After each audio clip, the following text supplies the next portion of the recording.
ভবানী, ভবানী,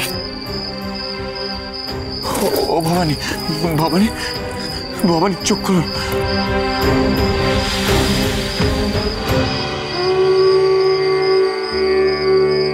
পায়ের ধুলো কার কোথায় কখন পড়বে মা ছাড়া কেউ জানে না। এই তারাপীঠে তোদের বারবার আসতে হবে রে। এই জন্যই ভৈরবী মা বলেছিল আমরা আবার ফিরে আসবো এখানে।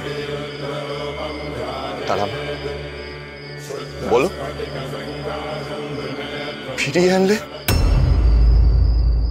ভবানীকে কেড়ে নেবার জন্য?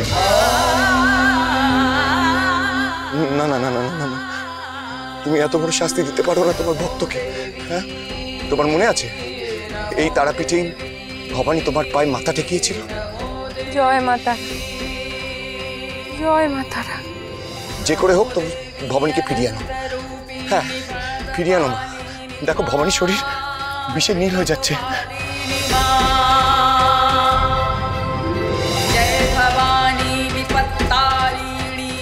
কি হলো?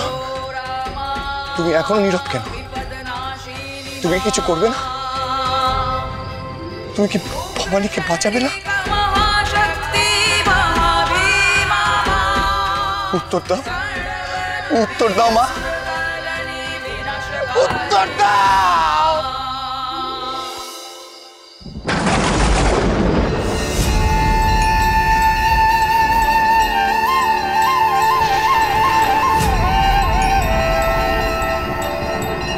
বণিক জয় দত্ত তার একমাত্র পুত্রকে হারানোর শোকে পাগল হয়ে গেছে। মৃত ছেলেকে জলে ডোবাতে সে এক অবাক কাণ্ড। বেঁচে উঠলো সেই ছেলে? হ্যাঁ,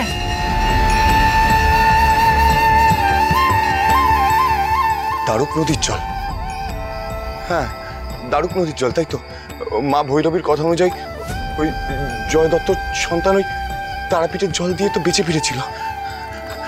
আমাকেও যেতে হবে, আমাকেও যেতে হবে সে পূর্ণ আশীর্বাদ প্রাপ্ত মায়ের জল নিয়ে আসতে। আর হয়তো সে জলটা আমার ভবানীর গাছ ছিটিয়ে দিলে আমার ভবানী আবার সুস্থ হয়ে উঠবে। হ্যাঁ মা, ভবানী আমি যাবো আর আসবো, তুমি ভয় পেও না কিন্তু। হ্যাঁ, আমি এখানেই আছি, আসছি।